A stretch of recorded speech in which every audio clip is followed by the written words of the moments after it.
haven't left my room, but the truth is, if I'm honest, I feel stuck here in the middle.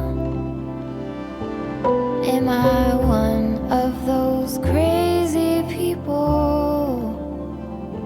Should I stay here or should I let go? As I was saying, the thing is that I've been having these thoughts about this whole situation, and I wanted to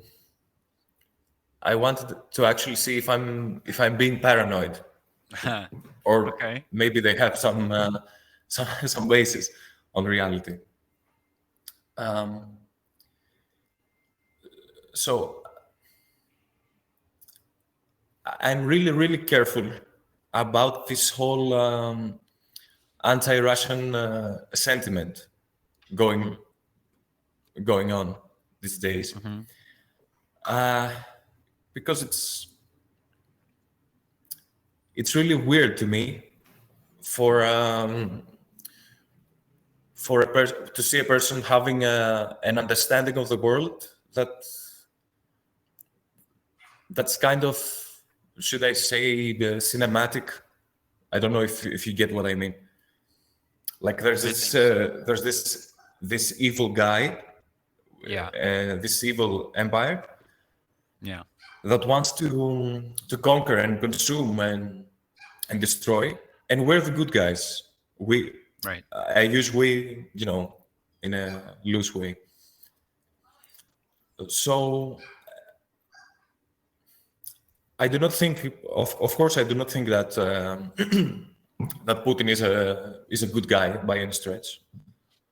But I noticed that most people cannot seem to separate his internal politics with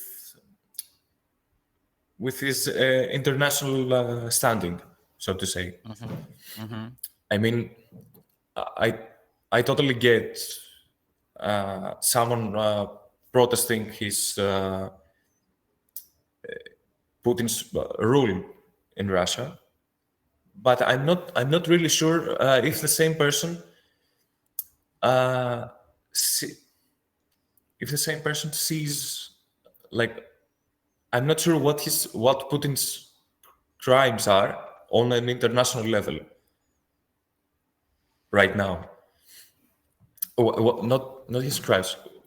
Like, I'm sorry, I'm not really articulate because No, it's okay. I'm listening. I'm not really sure if the guys that put Putin on trial are the good guys and are putting him on trial for the right reasons. I'm pretty sure it's not the right reasons. Well, what are the reasons do you think they would put him on trial? I'm thinking that the US and NATO feel threatened by a quote-unquote superpower in that region, and want to form a zone around it, which is pretty common, and goes back like centuries. But when that zone gets challenged but one way or another, they, of course, the natural thing is to feel threatened.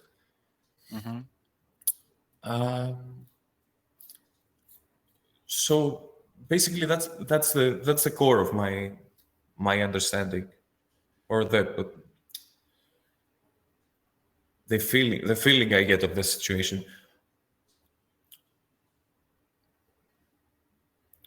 I'd like to hear your thoughts on it.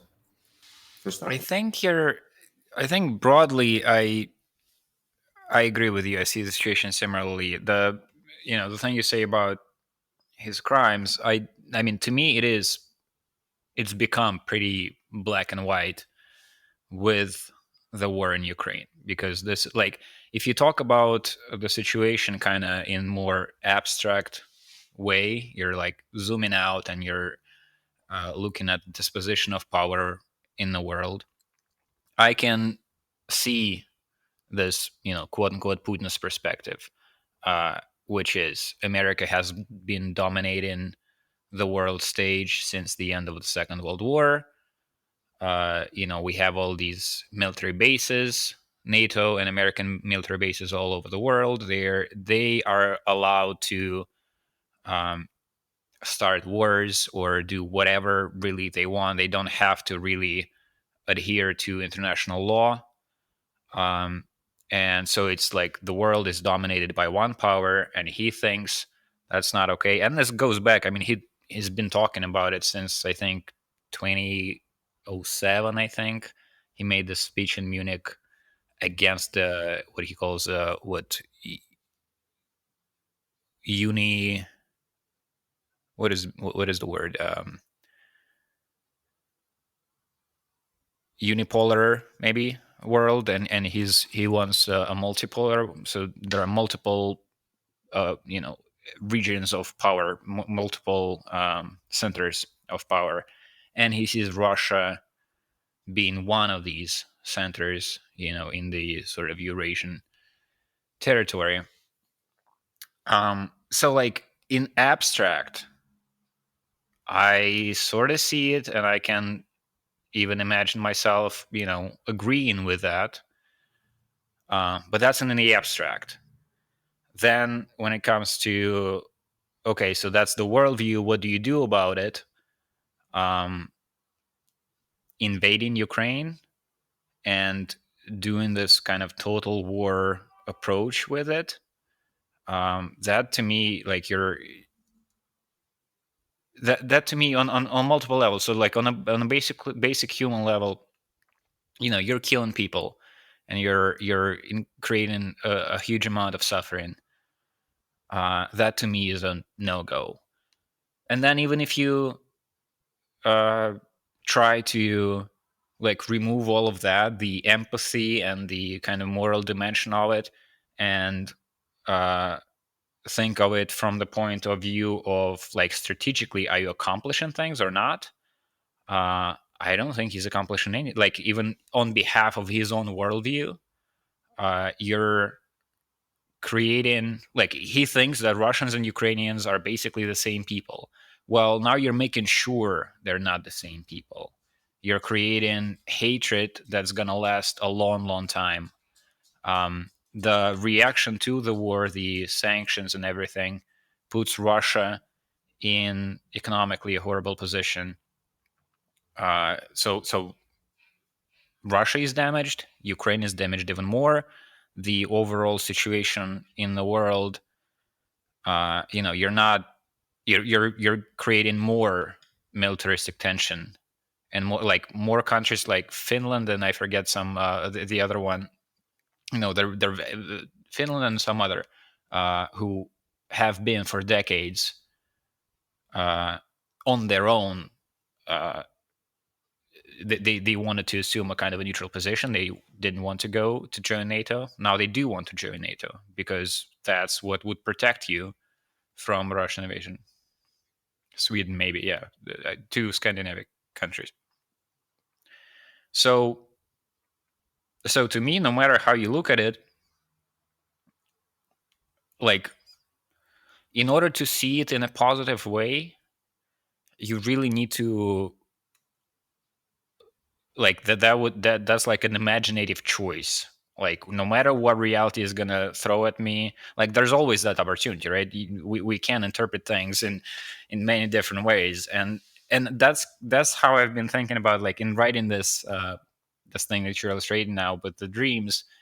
I wrote a thing and then I deleted it, so I don't think it's going to be in the final version. But a thought that I had is,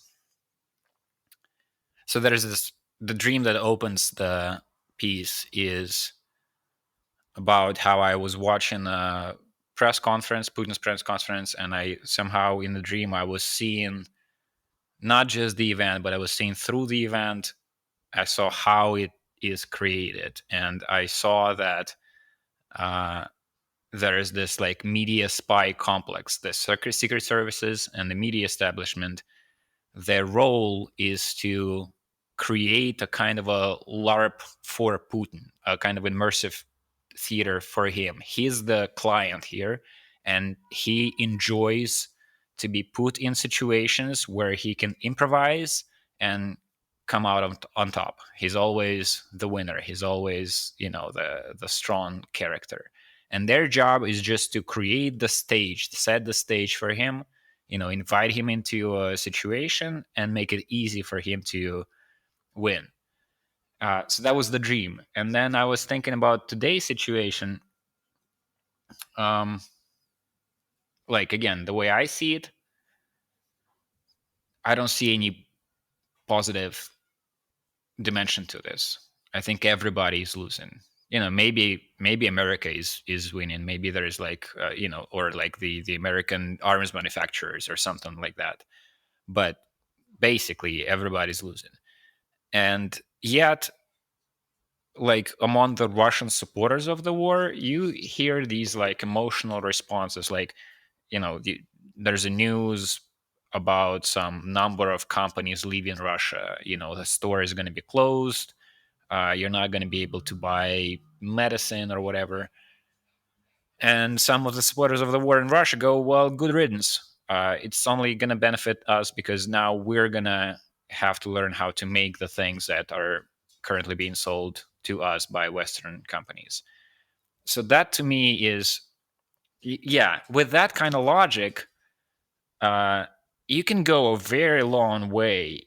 Like the situation can go worse and worse and worse and worse, and you keep saying this is only for the best because like you don't need yeah, you don't need the objective reality to be good or getting better for you to keep telling yourself that this is for the good. And so I thought, from Putin's perspective, like things that are bad for the Russian population are not necessarily things that are bad for Putin, right? Like you don't have to like this conflation can happen on multiple levels. Like people are talking about like, the crimes of Putin are not the crimes of the Russian people. It's one subject.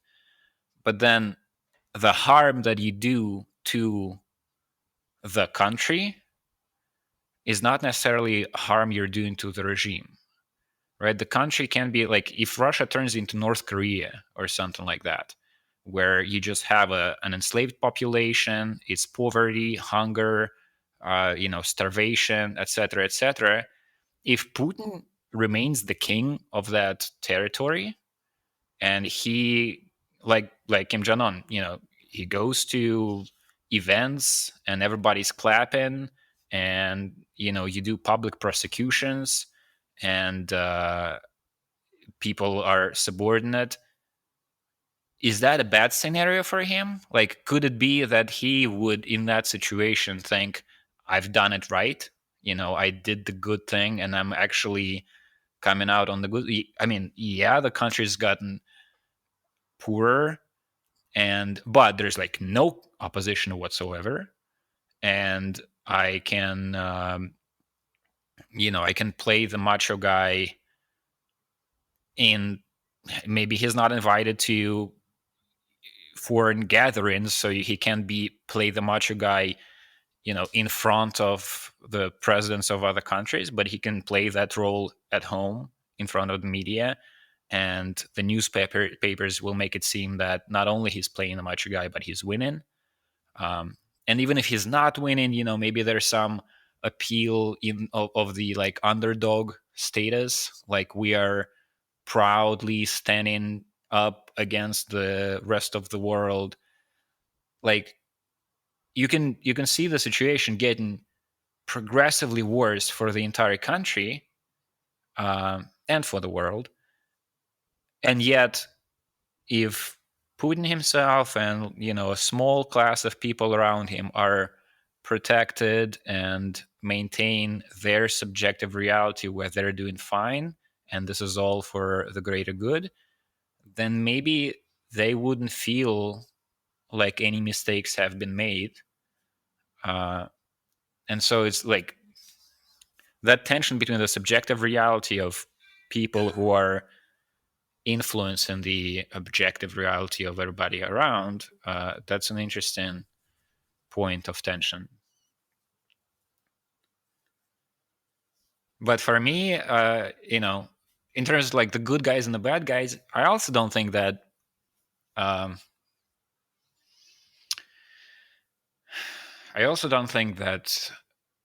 like the American government, let's say, are the good guys.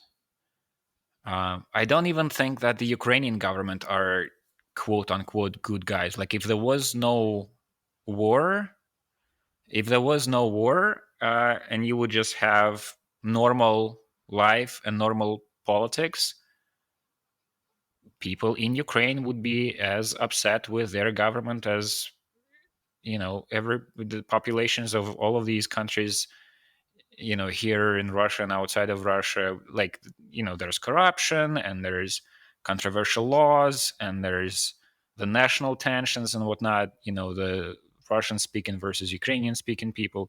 There are a lot of issues you can bring up, but all of that to me goes out of the window.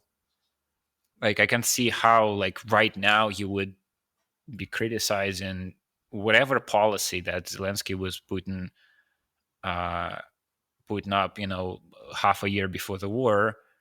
Now there's a big military force destroying cities, and so in that moment, I don't see how you can criticize the people who are being bombed. But again, if you like zoom out and you try to remove all human emotion from it, and you're just like looking at the sort of cause and consequence, I think there's plenty of responsibility to go around. Like, Putin is the main person to be held responsible for this, and then I don't know how the ranking goes. Like, after Putin, there's like the Russian political elite. I think the Russian people share some responsibility. You can argue about how much, but somewhere in that ranking, there is the Ukrainian government as well, and the American government as well, and all of these nation states. Anybody who's involved in this situation, I think everybody is responsible to some extent.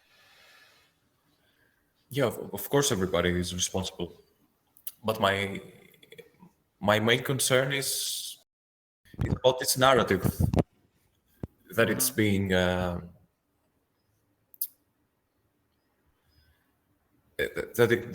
is spreading right now. And the narrative is that one bad guy is trying to consume us. And I think this is a narrative that belongs to earlier stages of history. I mean, now it cannot even, if we want to be objective, it cannot stand on itself. Like no one goes around thinking about this war the way we would think about it in I don't know, the 1800s or later in history, like the 50s or something. But there is a conscious effort to build this narrative, and the people that are trying to build this narrative, okay, so it's a bad thing to measure like imperialism. Okay, like the US is clearly an imperialist state, like not in terms of how you would think of it in the 20s, maybe. Like it's not actually conquering countries and putting their right. kings and lords or whatever, but it's a clearly imperialist state. Russia, on the other hand, it can be said that it's kind of the same, but then you can go into measuring each one's imperialism, Like who's and I more know that, imperialist? yeah, that's not a good way to think about the world, but I think I'm being pressured to think of it this way because the the ones that force this narrative think of it this way. I don't know if I'm making myself really clear. No, I think I think I know what you mean. Yeah, there's like a narrowing of the spectrum of ways of looking at things, right? Like you're pressured to think about it in the, like you're sort of becoming evil. Like the default is, if you go wait wait a second and I see the situation differently, and you start to explain your view, the default is you start out from a kind of a little bit of a hole of, okay, what you're about to say is probably evil. You're gonna excuse the evil that's happening now, and so you need to figure out. I think, yeah, I think that's what happens in times of war, though. Like it, and it's like a a creative challenge to retain some autonomy in the reality making sort of part of your life, and it's hard, right? It's gonna be hard to do that when when there are people shooting at one another. Like the default way of looking at things, understandably, is somebody's evil and somebody's good, because if it's not that, then in the position of a person who's trying to kill the other guy and protect the people behind him, that your camera disappeared, but it says that you should still be here. So yeah, that's a challenge. And I've been, oh boy, our situation, Russians in Russia at the time of the beginning of the war, and then figuring out a way to leave. And before we left,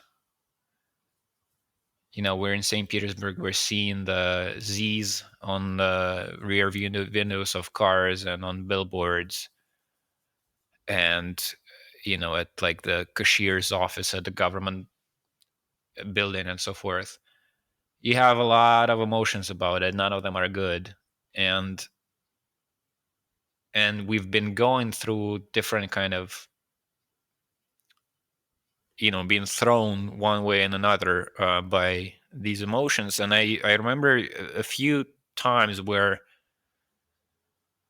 like, for a time I'm feeling deep shame for being a part of this force that is inflicting all this meaningless suffering on people, right? I'm Russian, I'm in Russia. I see that around me are people that applaud the beginning of the war, and I feel shame, right? And I feel like I've guilt and stuff. And then something clicks on a different day, and I'm thinking, well, wait a second, why am I associating myself with the people with whom I've been, in conflict basically throughout my whole life? Like I was talking to John Oregon recently. I said I was 11 when Putin was elected. I was 23 when I was first arrested at a protest. And within my life in Russia, there's always been tension between me and those parts of the society that are now supporting the war. So why am I thinking I feel this, what they're doing is reflecting on me. I'm a part of this entity with them, while I also have a friend in Kiev who is hiding in the basement because the city is being, the rockets were coming in, or maybe not rockets, but at the time I forget. She left Ukraine at some point, but like she's my people more than the cops that on a different day are trying to beat me up, right? So why am I thinking I feel ashamed for the behavior of the people who put me in not jail but whatever preliminary detention place at one point? These are people who are oppressing me in my where I live. The same people are oppressing my friend in Kiev.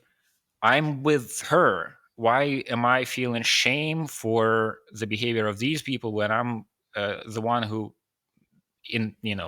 ineffectively, but have been trying to fight them, or at least I've never supported. So I guess what I'm saying is it's been hard for me, and I haven't figured a way out yet to find my own footing and figure out like what it is that I do feel, what it is that I should feel, and where I am in this whole situation. Because I still do feel like when I see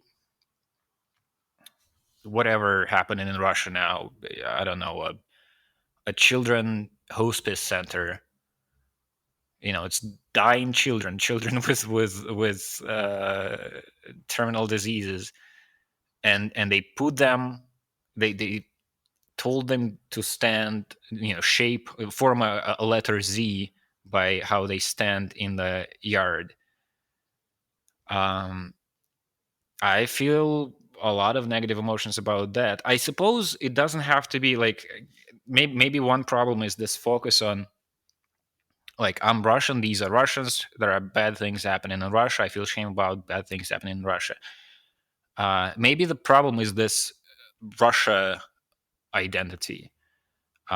It should be the case that I feel shame for humans doing this. Like if you're watching a World War II documentary and you're seeing, footage from concentration camps, you also have heavy feelings, right? Even though you're not like, I'm watching this, I'm not German, I didn't do this, but it's humans who did this, and I'm human, and those parts of what a human being is or is capable of, they're still there, and it makes sense for us to feel bad about it. It doesn't have to be your quote unquote people. So it's like, yeah, I haven't yet figured out like where was the sort of origin point of the reality that I'm going to be constructing day after day. Like, where do I stand safely? Everything's in flux, but I think it is a challenge that needs to be taken up, with all of these narratives being forced on you by people who create, let's say journalists or politicians who are actively trying to shape the narrative, and also by my own emotional composition. Like the shame that I feel about things happening in Russia, that's not because some journalist put that on me. It's a normal human reaction to feel ashamed for all of this. But I don't think succumbing to that is the way forward. You need to find some way to stand, some place to stand, and figure a way out, figure out a way to, continue to shape your own reality in a way that's productive, in a way that's not gonna just, keep you thinking the world is horrible or I'm a part of a horrible situation. You need to find a way to, the way you create your reality needs to lead to your actions being helpful as opposed to unhelpful, or just like as opposed to damaging or stifling, right? Just sitting at home and thinking everything's horrible, that's not help. So that's kind of Yeah, how no, I'm looking at it. it's not. But mostly, I get this feeling of a hopelessness. Like I totally get your sentiment, and of course, that's part of my understanding of the world and of reality. But most of the time, I get this feeling of hopelessness. Like maybe my emotions about the horrible stuff that's been happening, and that's not only about the war.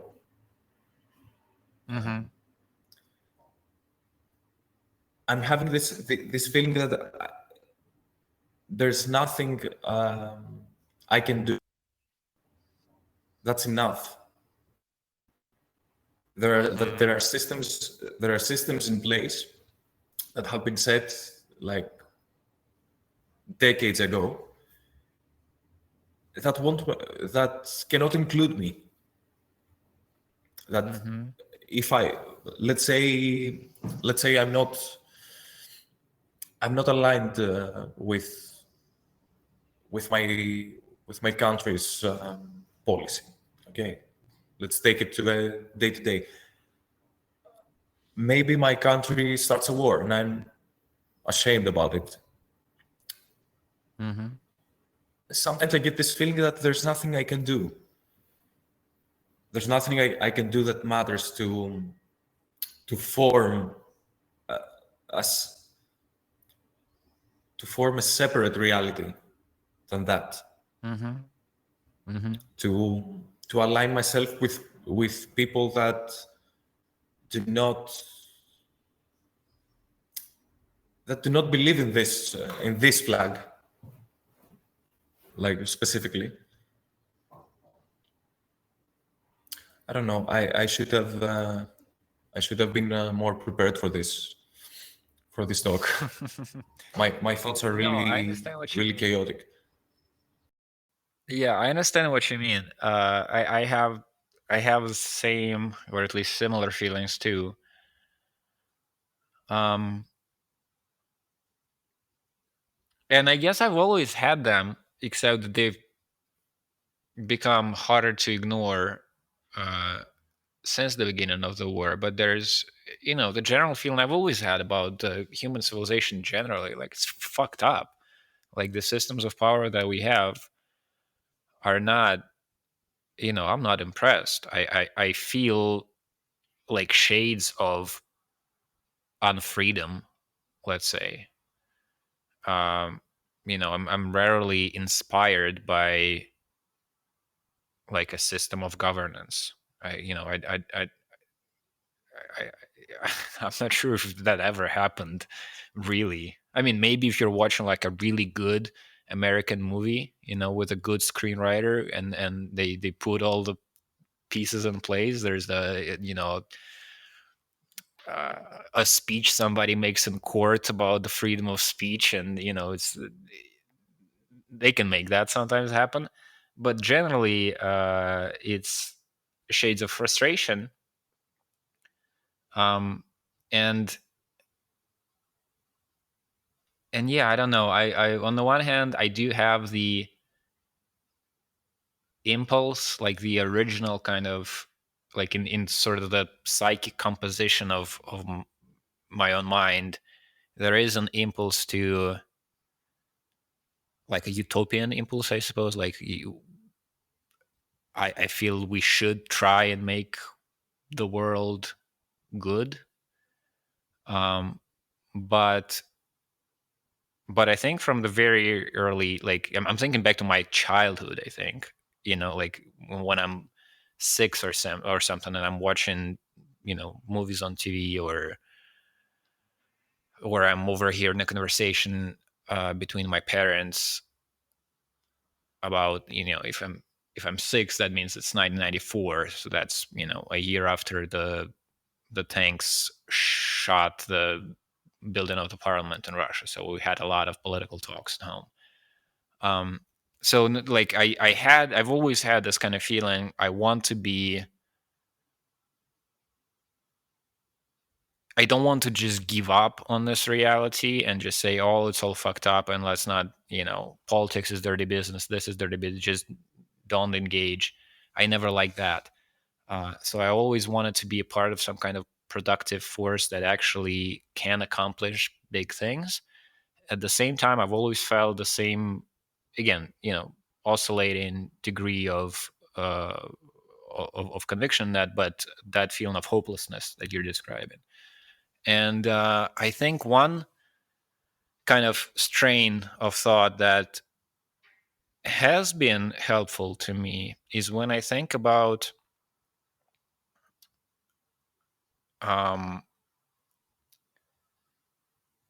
about people in history, like kinds of people in history that I could feel a certain belonging to, a connection with, that were in a similar position. So what I mean is, uh, like Enlightenment times, and or like pre-Enlightenment times, and there's like an alchemist who's sitting at home trying to figure something out by mixing things in his little laboratory, and he has some kind of mythopoetic view of the world, and he's looking at what Mercury is doing in his retort, and he's thinking that Mercury is a representation of the humans.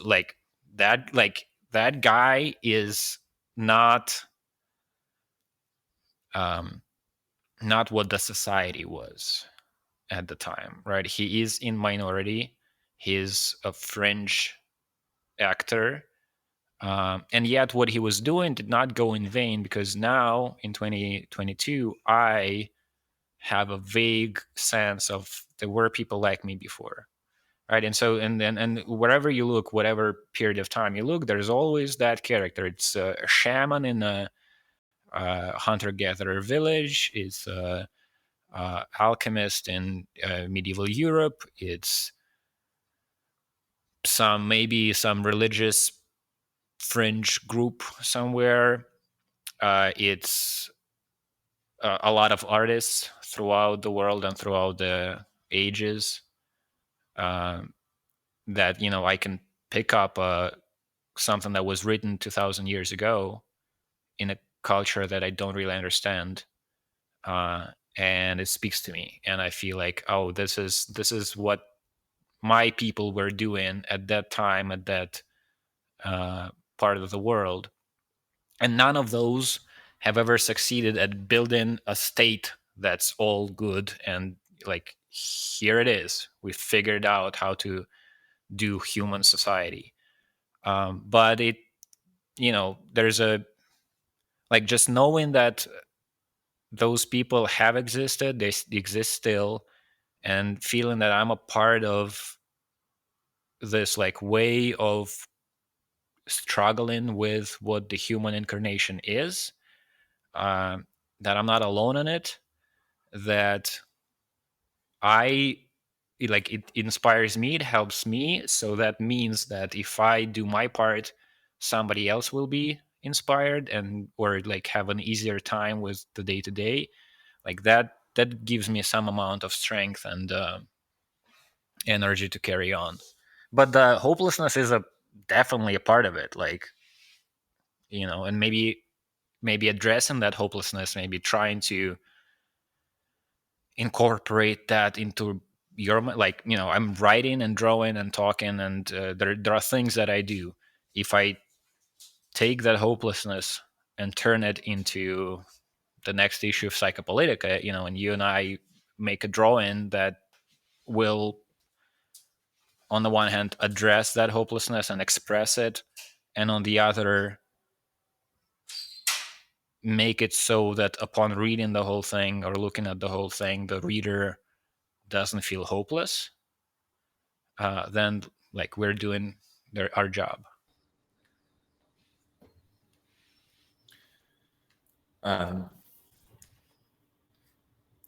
So you mentioned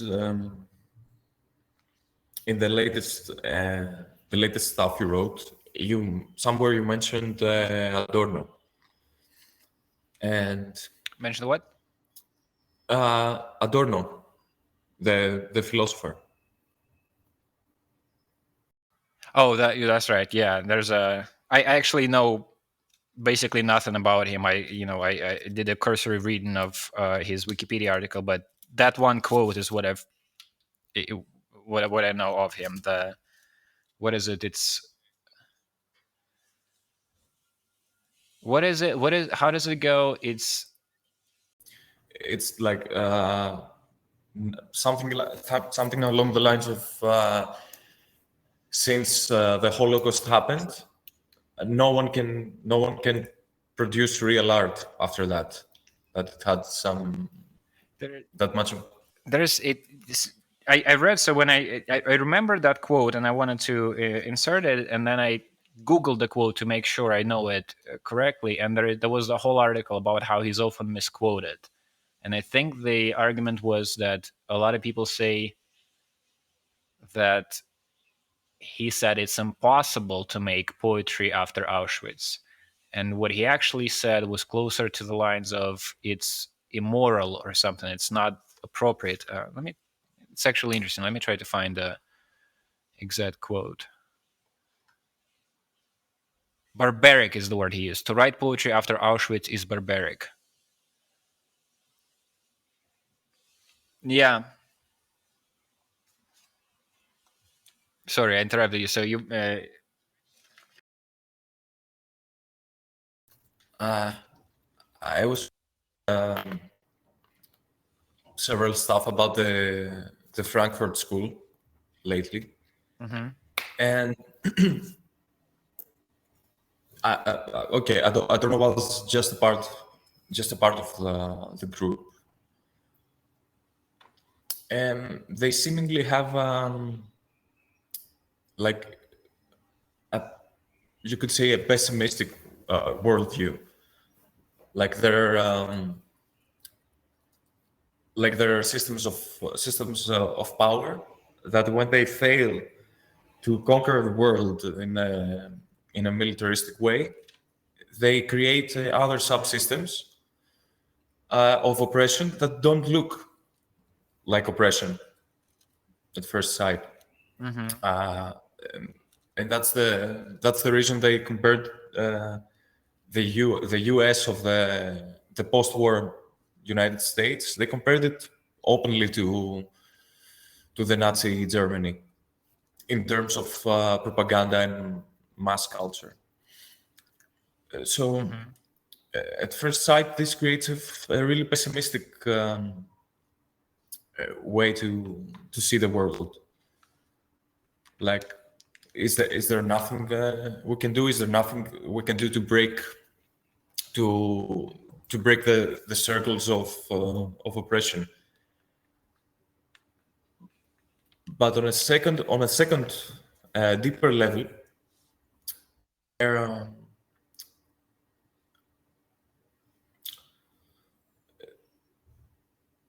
their purpose was not to actively overthrow those systems of power, but to create a storage of information and a storage of worldviews, so that anyone ever can tap into that, and Right. and withdraw this information. Right. And I think that's the closest that's the closest thing that you can have to an understanding of the world and of the suffering and struggle there is. Like, nothing is going to come. There's no messiahs. There are no messianic forces that are going to lead you to a brighter future or something. But that's really close to what you just said. That Yeah. I think what you're saying having it, yeah, resonates with. Yeah. Go ahead. Sorry. like, since someone like that existed, and his thoughts existed, makes it easier to exist again later. Right. I'm not sure if that's clear. Like, anytime something No, I happens, totally understand that. And Yeah. that's about it. That's the closest thing I can relate to, that it's kind of hopeful.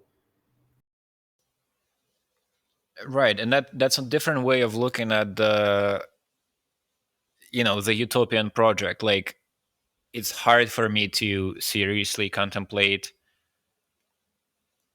the possibility of me playing a part in, like, building the world that is good and makes sense, or a country, like, we're going to build a beautiful system where no oppression and no suffering are going to take place. That's hard for me to consider realistic.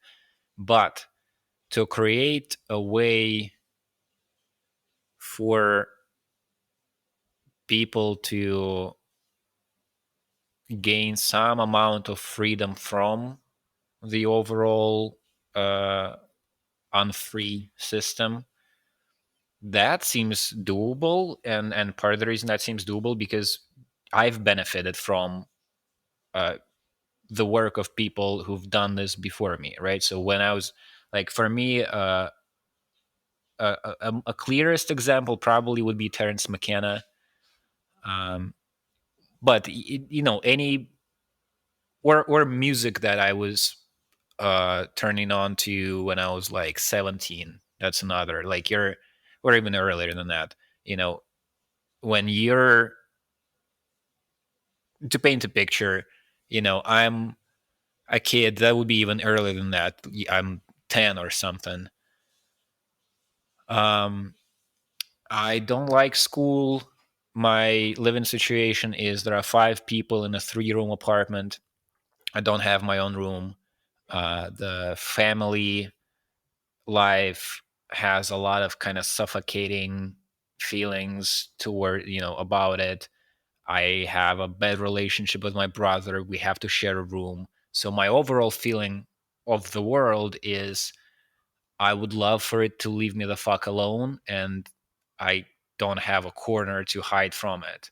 And in that reality, I'm going to bed and I'm putting headphones in and I'm listening to heavy metal or something. And that music takes me out of it. It gives me a sense of freedom, and gives me a sense that there is a reality that I am connected to, where I'm freer than I am here. So that's that's a stereotypical sort of teenage or early preteens story. Maybe a clear example is Terence McKenna, where I actually don't remember. I don't remember what happened. I must have done. Yeah, I definitely have done some psychedelics, but not a whole lot, not a ton. And then I discovered McKenna, and I was listening to these speeches that he would deliver, these seminars, and it's not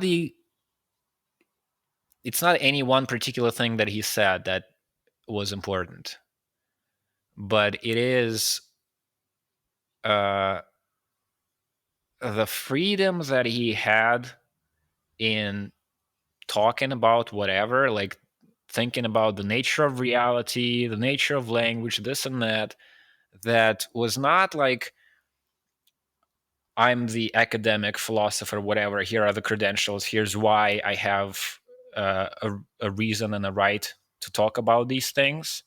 It was, there was this kind of like egalitarian pathos to what he was saying, in which I'm gonna, like, he had a lot of ideas that seemed interesting to me and were like trippy, and I wanted to entertain them. But alongside with them, there was the overall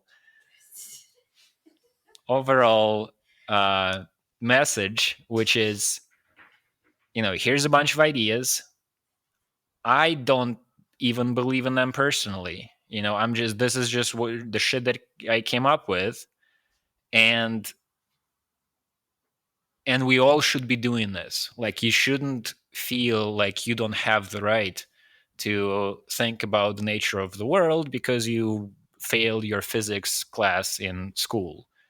Or you shouldn't outsource the understanding of what reality is to the people who really get it, the experts, because that doesn't do any good for you. In your life, you need an understanding of what is happening, and knowing that somewhere out there there's a physicist who could explain it, except that when he tries to explain it, it seems like he's too smart for you and you can't understand what they're saying. Like, that doesn't help you. And so this overall pathos of his, of I am not special, I might be completely wrong about everything that I'm saying, because this is just thoughts that I came up with, but I'm gonna keep doing that. That's because that's what I do. I'm me trying to relate to this existence, and you all should be doing that as well. That liberated me to a great extent. There was one, I remember one.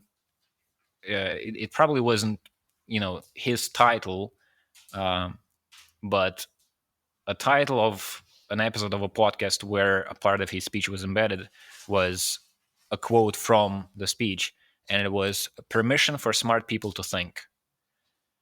And that was the idea that I guess he was talking about psychedelics, as he always does. Like, when you are confronted, you go through an intense psychedelic experience, you then are left with, like, what the fuck am I gonna do with that? And there is nobody, like, there, you can't, like, just pull.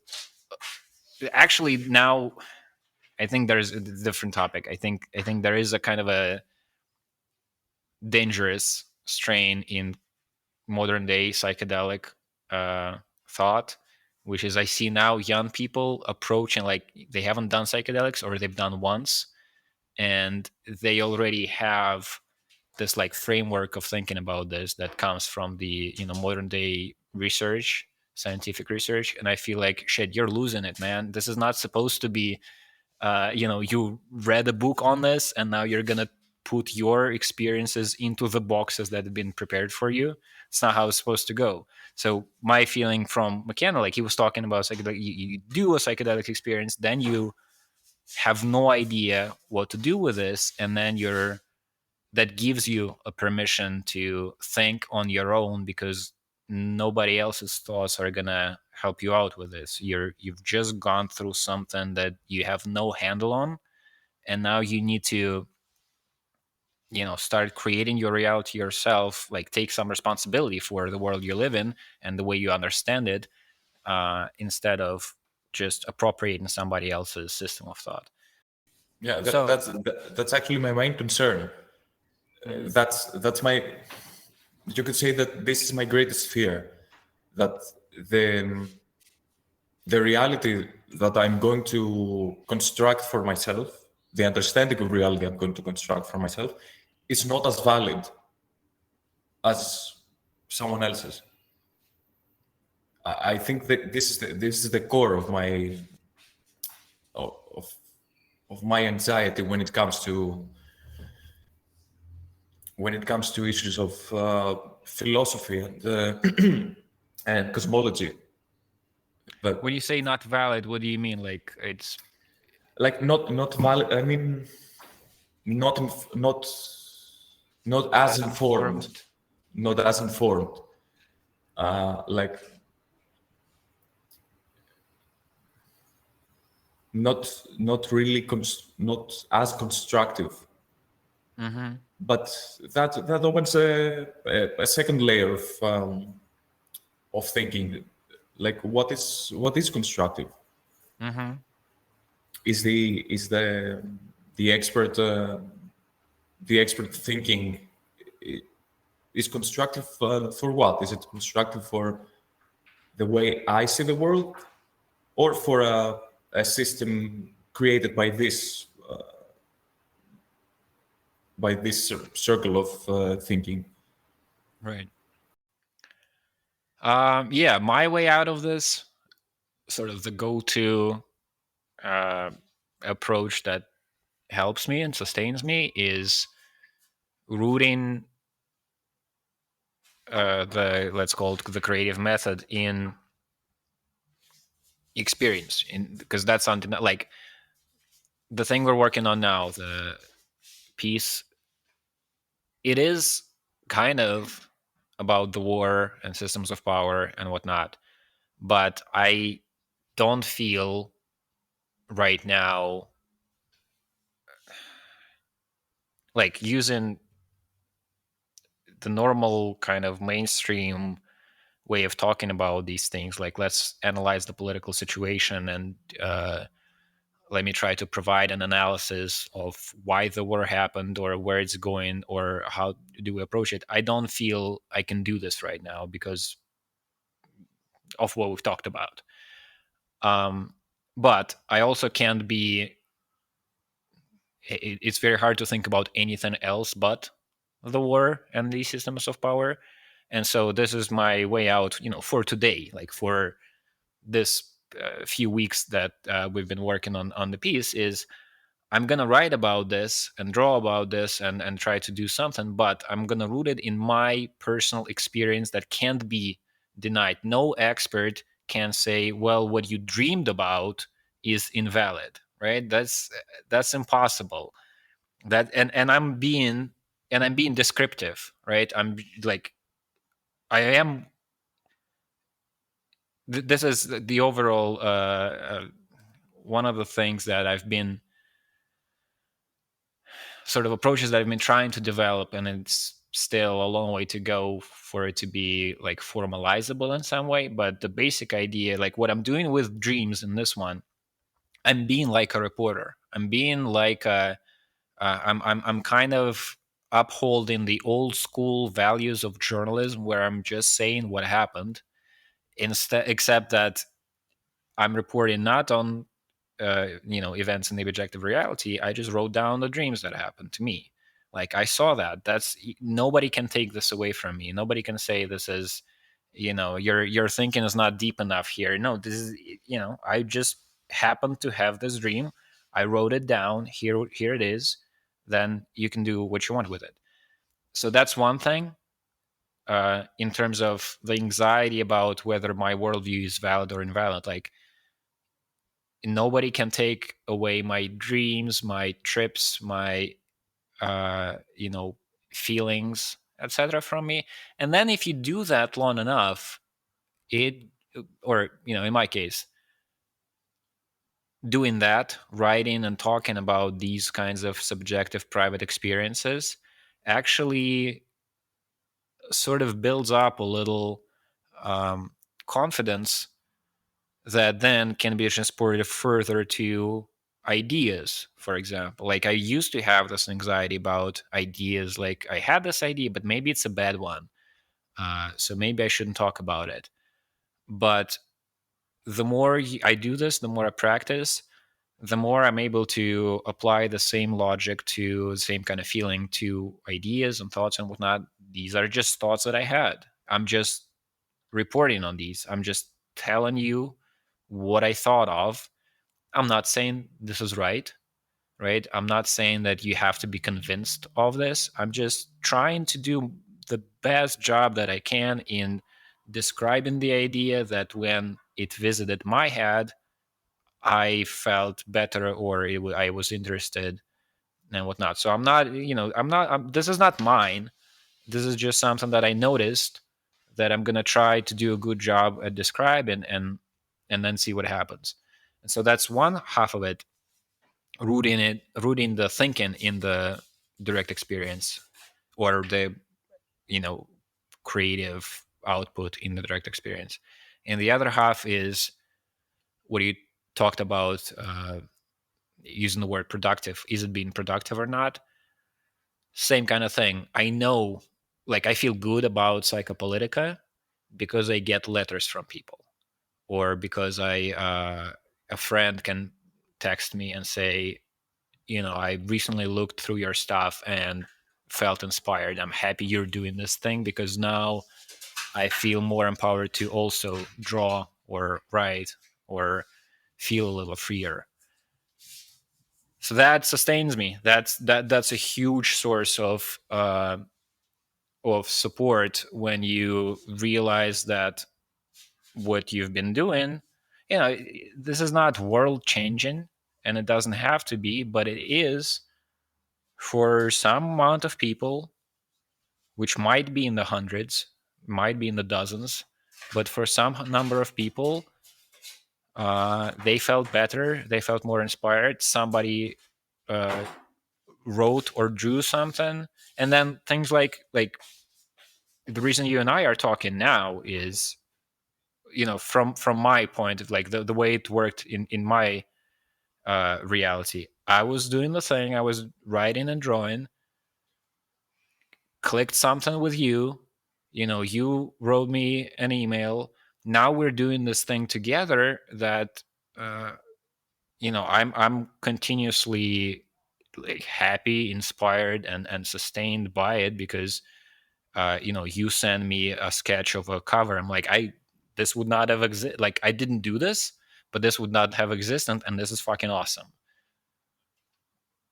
So it's like these connections. It's small private connections. If you make, if what you do results in a different person being inspired, or feeling a little better, or feeling a little freer, then it's productive. It doesn't have to be productive on the world stage. And then it's also, to some amount, is scalable, right? It's like, what I'm like, I don't have to save the world. I don't have to be the whatever, the changing force of everything. But if I do a little bit of this, and somebody else does a little bit of their part, and we help one another, then it could have bigger consequences than if I don't do anything. You could say it creates a precedent, Mm-hmm. a precedent of one way to look at things. Right. Yeah, I believe that's the common experience with Psychopolitica. I mean, the way I approach it must be similar to the other people that messaged you and continued to. There's something. Yeah, I had a thought recently. Um, I had a thought recently of trying to do a poll, like construct a list of questions about the kinds of questions that religions answer sometimes. Like, what do you think happens after death? Or do you think anything about that? Do you believe there might be invisible entities? Or ideas are alive is one of the memes that we played with, right? So do you think ideas might be alive? create a bunch of like, I need to put more thought into it. It's like how you construct the questions and what answers you propose is important.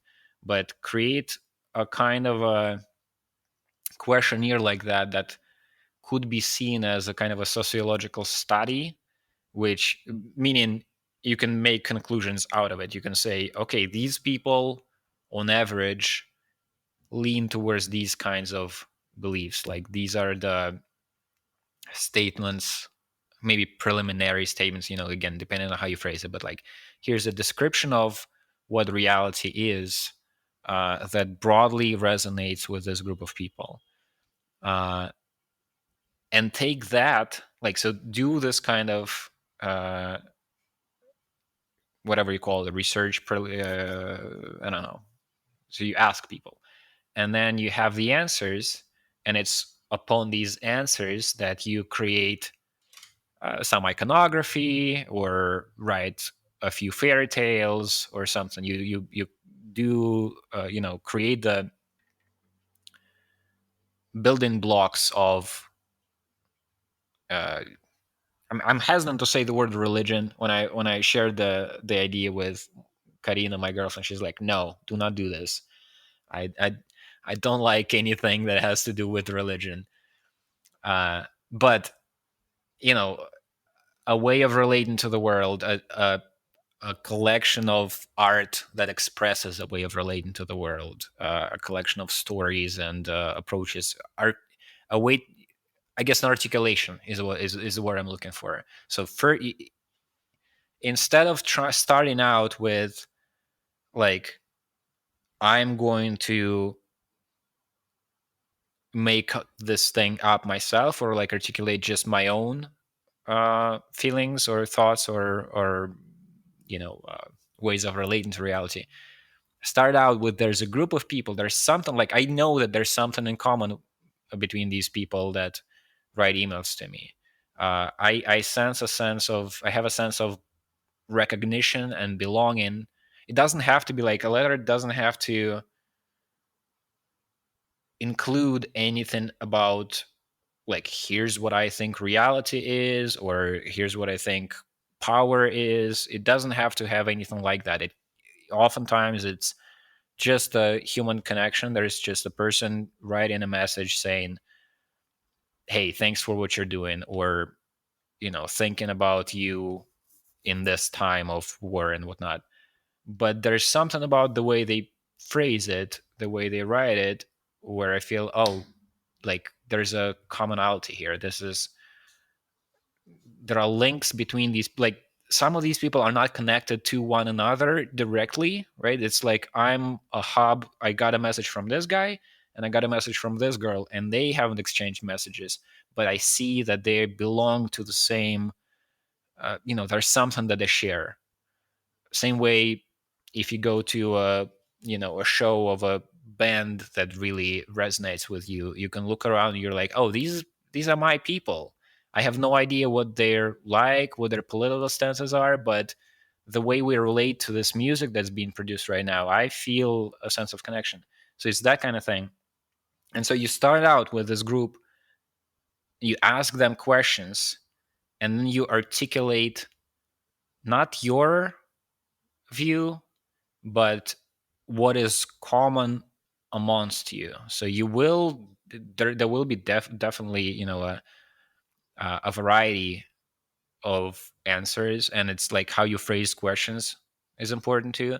But if you find a way to articulate what you have found these people to have in common, and you articulate it in a way that then they look at the drawings and the writing or whatever it is that you produce, and they feel, oh shit, this is like, it's not, the idea, I guess, is not to quote unquote create a religion, but it is to let the people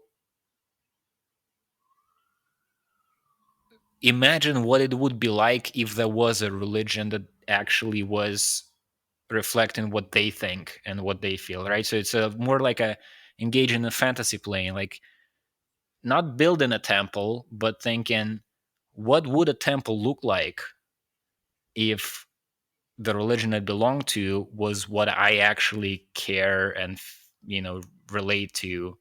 What? Because I guess some people have that. Like some, like I don't have that, but well, there's a little bit with like Tibetan Buddhism. When I go to a Tibetan Buddhist temple, I do feel like there's something resonant there. But still, I'm not a Buddhist, and I'm not. This is not a total match, but it would be fun to imagine this for yourself, but it would be even more fun if it's a creative exercise where a whole group of people feel like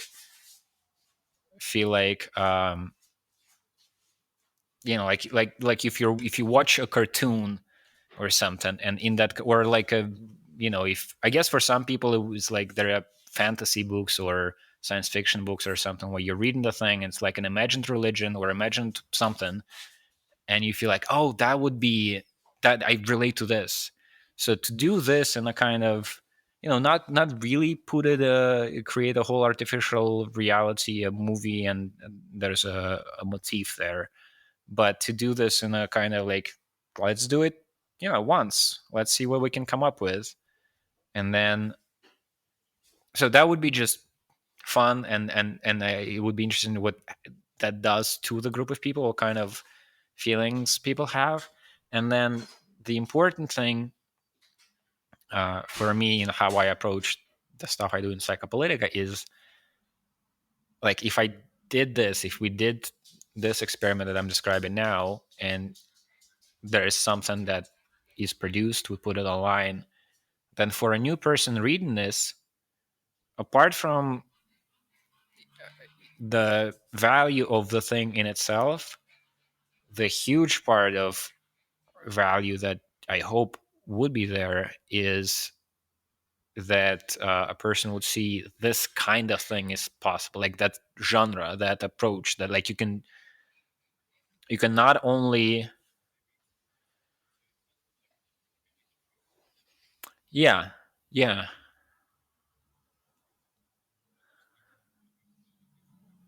right, right. And it allows them to like it broadens the spectrum of what kind of creative activities are possible. Like everybody knows that you can uh, try and draw a thing that is in front of you, right? You can put an apple on the table and you try to draw an apple. But there are things that there's an endless spectrum of creative shit that can be done, but it's hard to do it unless you've learned that this is, some people do that. At least like when somebody creates a new musical genre, like when punk first appeared, there are people who haven't heard that kind of music and they're like, oh shit, that is available as well. Like it can be 3 chords and loud guitars and loud drums and it fucking rocks. uh and then that person might go and pick up the guitar.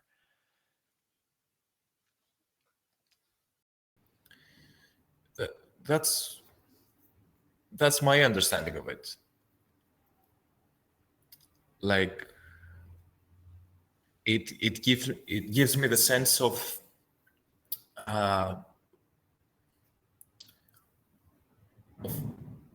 trying to build something by playing, Mm-hmm.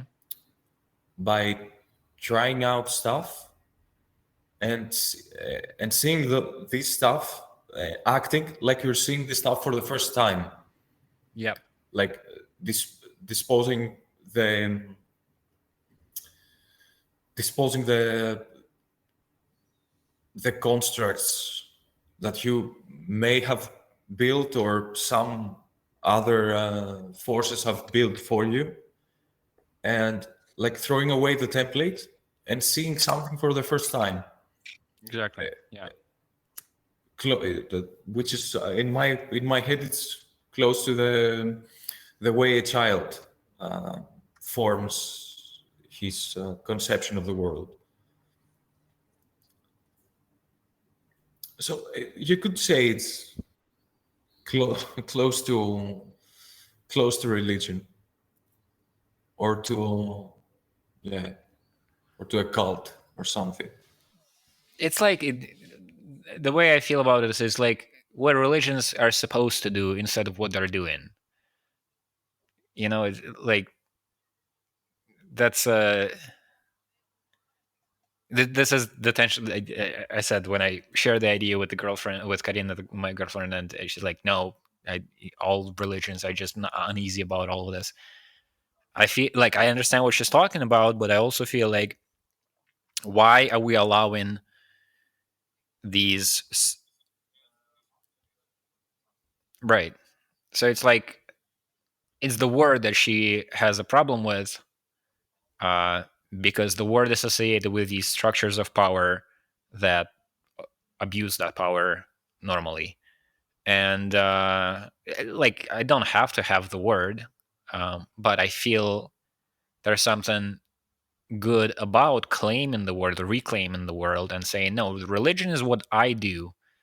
You know, when I do drugs alone in my house, religion is not what you people do when you bless the rockets that are going to be shot at Ukrainian cities tomorrow. But it's, I don't have to have the word. But the thing the thing to do is exciting. And what you said about, like, yeah, doing it as if it's the first time, like as if it's the first time it's done in history, as if it's like you have no template. That's exciting, and that is one of the most exciting feelings I get when I see things created by authors. Like David Lynch is one of the people who can do that with some reliability for me. I remember like watching the latest Twin Peaks season, and there were like whole chunks of it. We used to watch it like as a group. We had a few people who were into the show, and I had a projector in Moscow, and so when a new episode would come out, we would gather together and do like a screening for ourselves, like 5 people, 10 people. And I remember whole chunks of when it's like 5 minutes of a new episode where you're sitting there and you're looking at the thing, and there are like 8 people around you doing the same thing, and you all feel like, what the fuck am I watching? Like, what is this? Is this, like, I don't know, how would you describe it? But it's compelling. Like, I have no idea what it is that is being shown. Like, I'm not sure what do I even understand what is this a story? Or is that, or has the story broken up already? And yeah, exactly. And but like, I mean, there are people who do that and then they lose me completely. But Lynch is one of the people who can do that, and I'm just sitting there and I can't take my eyes off the thing because it's so compelling. And that has, like, those kinds of um, experiences that mostly artists are able to produce. But religion too, like the Buddhist, like in St. Petersburg, there is an old Buddhist temple that was built at the turn of the century, like 1904 or something. Um, and that's what I've gotten from it as well. When I used to go there every once in a while for the service, it's an hour-long ceremony where they chant the mantras and they beat a special drum, and there's a special point. There is a horn that they blow into, and they have weird hats, colorful, with like a Irokез, the punk hairstyle. They have it on the hat, and maybe at a certain point you need to stand up, and you see people doing this, and you're like, I guess I'm supposed to do that. Like, that filled me with the same kind of childlike, like, I'm not totally sure what's going on, but there's a part of me that feels so connected. Like, there's a sense of both, like, I have no idea what is happening, but I so totally know what is happening. Like, I feel it on a intuitive level. Like, this makes so much more sense than going to a bank and trying to open a bank account. I relate to the weird thing more. Yeah, I like the thing that you described. I had no idea about the Buddhist brain wheel. Like Mm-hmm. what was its purpose? I always found it fun and Mm-hmm. intriguing, but I had no actual idea that it's a way to hack Yeah. reality and hack your actual nature. Yeah. Eh, So that gives me the same the the same feeling with playing and with trying Yeah. to reimagine what what the structure of a community could be. Right. Right. Right. And I think it's like when I think about what I actually might do, I do want the play part to be there prominently. Like the same way as like when McKenna was sharing his ideas, he's like, I hope you understand I don't believe in this myself. It's just the best thing I could come up with, but I'm not bought into this. I'm just playing with ideas. That to me is both liberating, like it allows me to entertain more ideas when you approach it this way, and it feels safer. Like um, it feels like you're not on the path of building a fucking cult, right? You're when you set it up, like this is just I'm making shit up, but let's have fun with it, and then yeah,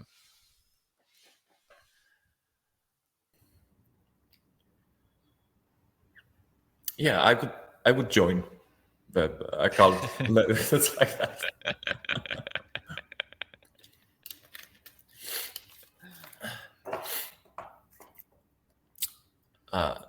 So I guess the whole the latest thing with the flag mm-hmm. falls under this as well. Yeah. That was so the there the thinking was so when we first got out of Russia and came here to Armenia, I was thinking about the Russians who have left or the Russians who are in Russia but are opposed to this. I thought, okay, so there's an opportunity here because yeah, so with the flag, it's the thought process is unfinished there, but you still there? Yeah. Okay. So the thought process is unfinished, but the way it's been going so far is when we first left Russia, I started thinking about, we all have all of this like shame and whatnot connected to what Russia is and the Russian people. Um, what uh, if you are to think about like collective action, collective responsibility, like what not what I'm doing individually, but what the entity I'm a part of is doing. Well, there's a lot of negative feelings about that for Russians that are against the war. So that's the origin point, and I'm thinking, okay, but there are these Russians who are against it, and now because of the war, we have more of a shared existence.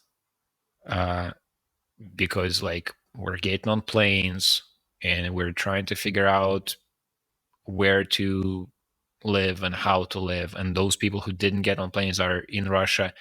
They are also need to figure out how to exist in this new reality, and so we have this like shared urgent problem. Like we used to have the problem with the regime, but for a lot of people it was possible to either ignore it or at least to not feel like there's an urgent problem that you need to address today.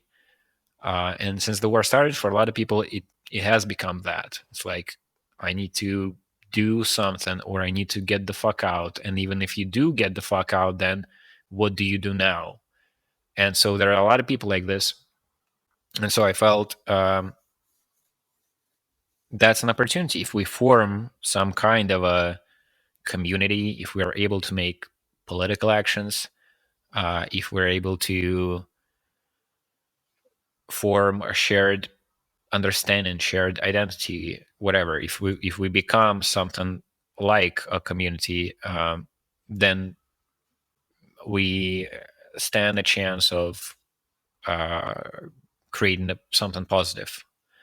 And the starting point there was somebody else, a few people actually independently came up with this idea for a flag of a new Russia or an anti-war movement in Russia or whatever, which is the Russian flag, but the red stripe at the bottom is erased and is replaced by a white stripe. So it's white, blue, white, and the idea is it actually makes sense on a number of levels. So the basic approach is it's a Russia that's cleansed of the violence and the imperialistic, militaristic impulse.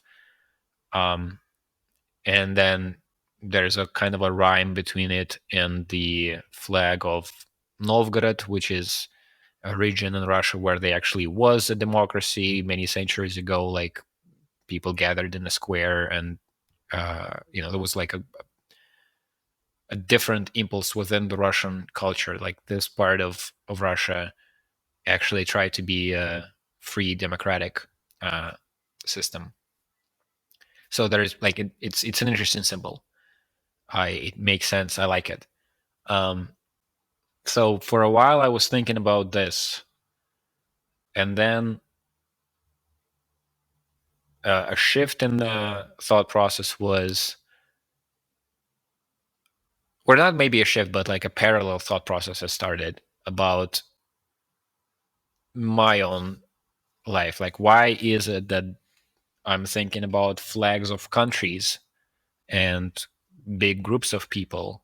Why is it there's only, like, as of today, there's like 1.5, I suppose, flags that are associated with me. The Russian flag, I'm Russian, I'm from Russia, I lived in Russia, here's the flag.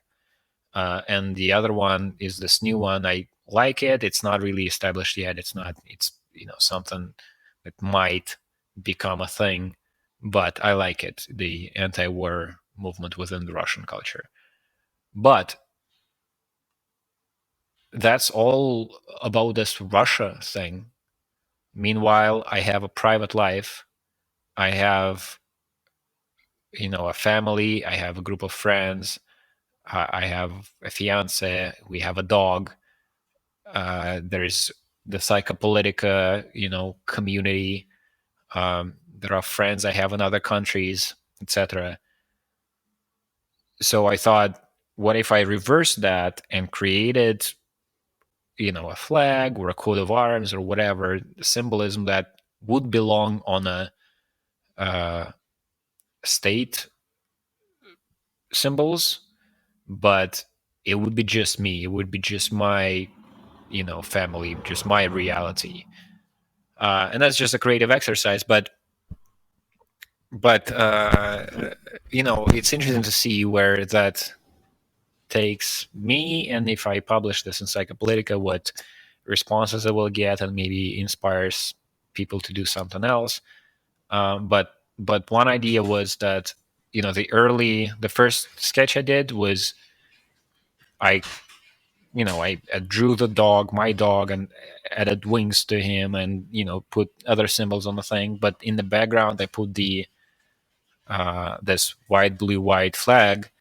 And one of the thoughts there was, if this becomes a thing, that, like a game that more people than just myself play, where you can have the background that's shared between a number of people.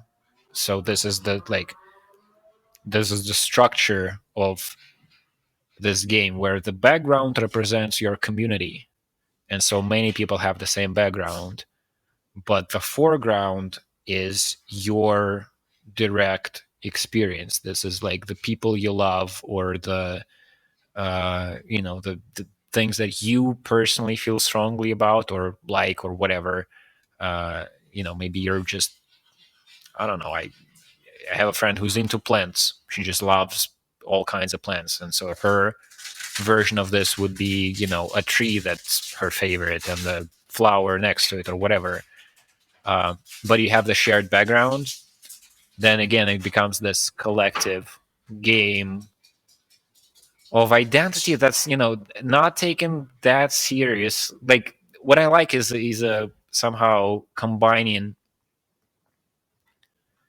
earnest, genuine things, like feelings that and things that you feel strongly about, but approaching them in a playful way, as opposed to, like, the word identity. When I say identity, that I'm playing with it. Meanwhile, there are people who are really bought into whatever. I'm black or white, or a woman or a man, or a non-binary, or whatever, and it feels like for a lot of people it becomes more of a trap. You're tied to this identity, and it defines your place in the world, etc. And you define others by whatever identity you perceive in them. That's not what I want to do. I want to play with identity, so it becomes, again, inspiring and liberating and fun, as opposed to, let's divide into groups and fight. I mean, that's one thought. This is an unfinished kind of thing. We'll see what happens, and maybe it doesn't have to be finished. That's the other thing. That is a thing I try to sort of keep doing in Psychopolitica, is to make some of these things like unfinished, so that you get the idea that this is not that, like, here, I created this thing, this is great. The great thing is the game, I've gotten something out of playing with this. I don't have to complete it, because what you need to get out of it is not the thing that I created, but it's an invitation for you to create something too, and to play with something.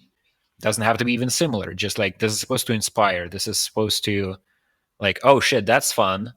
I want to go do fun things too. And then, you draw something, or you say something, or you whatever, find a way of expression that makes your life more enjoyable, and share it with others. And then the more people get involved in this, the more fun it is.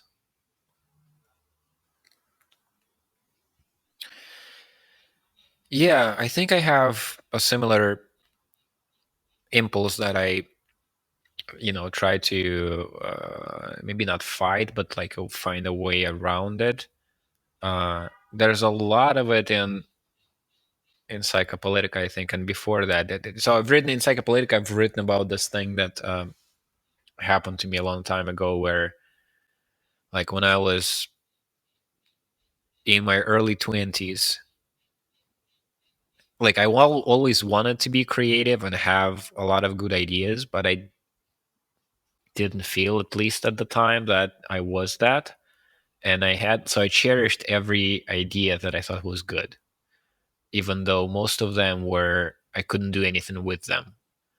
So it's like, an example is, I had an idea for a magazine. I couldn't publish a magazine. I couldn't create. There was nothing to do with that idea, but I thought the idea was good. And so I had like 5 of these. Like, I cherished them, and so I collected them. I like, okay, this is a good one. I'm just gonna write it down. And so I just kept them in my mind, and I couldn't do anything with them. And then I decided that what I'm gonna do with them is I created a little website called "So Here Is the Idea," and I described those ideas there in a way that, like, the way I thought about it at the time, at least the way I felt about it, is I'm doing, like, I'm going past what a draft or a note would have been. I'm putting more effort into it that makes sense, because I'm not gonna, like, it's not gonna be anything. It is just a description of an idea that will not be implemented. But in describing it, I'm going past what's enough to describe it, and I'm like, I'm gonna, add a little drawing here and do a thing here. And the way I sort of incorporate it into my worldview and mythology now, that experiences, is by doing that, trying to put as much effort as I could in the very few ideas that were not implementable. I started to sort of improve my relationship with ideas, and then I had more ideas, and then now I've developed a little bit of a skill in figuring out how to approach ideas so that there is something I can do, draw, write, or whatever. And but still, there is definitely still a kind of, how to phrase it, not anxiety, but I think that the sense that you've been describing, the sense of like, this is incomplete, so I can't, like, when I'm working on a draft for a new issue of Psychopolitica, there's like a stage where, I've written stuff here and I've drawn stuff here, and I know that there are things that I like Edith Zimmerman is somebody who does comics on Substack, and I love her comics. I really, really enjoy what she does. And she does just small, I mean, sometimes she does more than that, but oftentimes it's just a small snippet of something, just a few drawings that are about a feeling she had, or experience she had, or she saw a duck or something. And I really love it, and I want to be able to do this kind of thing, but there's something that prevents me from it. When I start writing a thing, I have like a screen of text and a few drawings, and I feel like, well, this is not, it's not finished, it's not complete, there's not, so I feel I don't publish it, and I need to work on it further until I do feel like this can be put out there. I don't know, there's tension here, but like, I just described this, and I feel like that's not wrong either.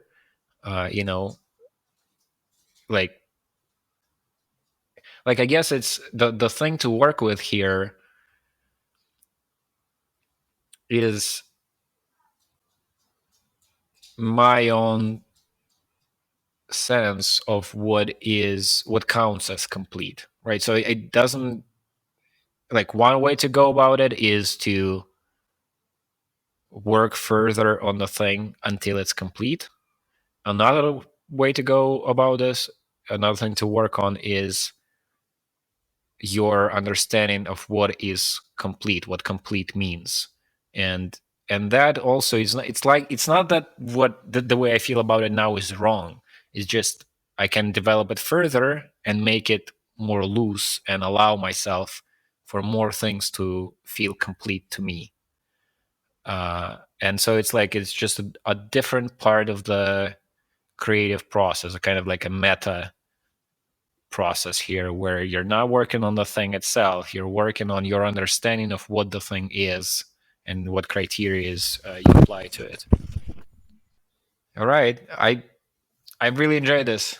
This is and I'm happy that, actually, I'm not sure. So it says that on your side there's like low storage and it's only 9% uploaded. I'm not sure if it's gonna all work in terms of the recording, but hopefully it will. And then even if it doesn't, some things I remember, and then my side is recorded. So I think I'm gonna try to pull something out of it and at least like write it down or something. There are things you said that are important.